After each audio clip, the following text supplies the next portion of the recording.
The sun had just risen high, shining its brilliant rays on the blooming royal poinciana trees. The cicada immediately carried his guitar and went everywhere to perform for other species to hear. "Mr. Green Frog, what are you doing down there? Do you want to hear me sing a song for you? It's la la, the sky is blue. The water is blue." The green frog lay on a lotus leaf, enjoying the cicada's song. "Hey cicada, you sing well. Can you play a more soothing song so I can sleep? I went out to find food all night and accumulated words. Now I'm so tired that I can't sleep." The green frog saw that the cicada was enthusiastic, so he suggested, "I can't do anything difficult, but this is very easy. Just lie there. I'll play a soothing song. When you fall asleep, I'll go." The cicada sang and played so enthusiastically that the green frog slept soundly. "Goodbye, frog." The cicada flew to the flower field and saw the yellow bee busily sucking nectar. "Yellow bee, can I sing for you?" Yellow bee, startled, looking towards the cicada, replied, "That would be great. Sing a happy song." The cicada eagerly played and sang, helping the yellow bee work faster. "Big-bellied worm, what are you doing? Crawling along the leaves. Do you want to hear me sing?" The green frog and the yellow bee both praised me for playing and singing well. The cicada, after saying goodbye to the yellow bee, he met Big-bellied worm struggling on the banana leaf and asked, "This is a great offer. Sing. I'm looking for the best part of this leaf to find food to bring home." The big-bellied worm explored the banana leaf while enjoying the cicada's singing and playing, so he was very happy. The last notes rang out. Then it stopped.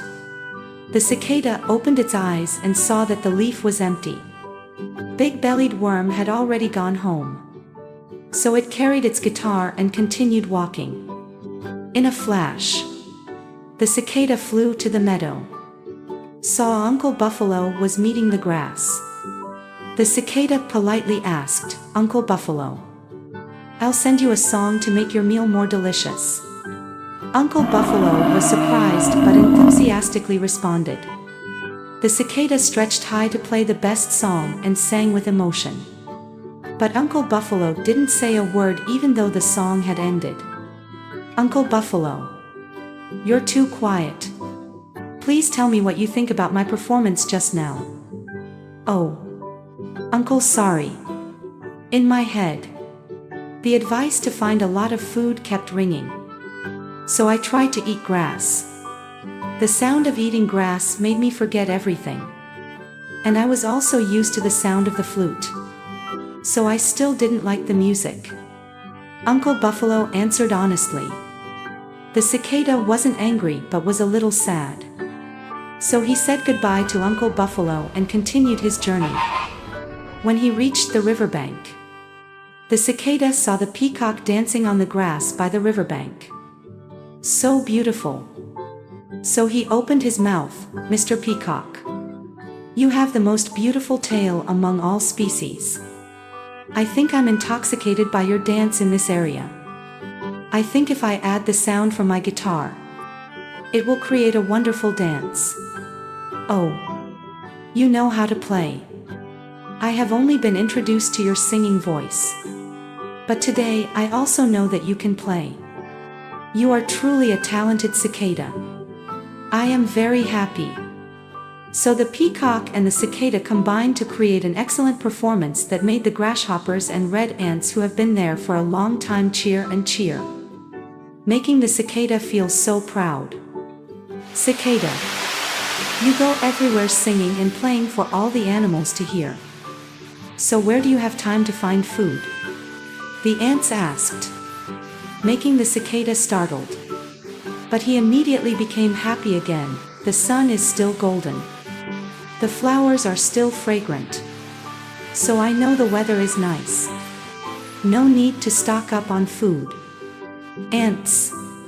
The cicada took a handkerchief from his pocket to wipe his guitar to continue his journey. That night it rained heavily.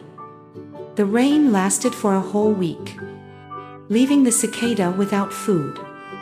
So it held its hunger in the old house that the woodpecker had left behind, trembling and praying for the rain to stop so it could go out and find food. But God seemed not to understand the cicada's feelings, so it kept sending rain to cover the whole area. The other friends had food in reserve so they could rest assured at home and enjoy it. But the cicada was tormented by hunger and could not sleep or do anything.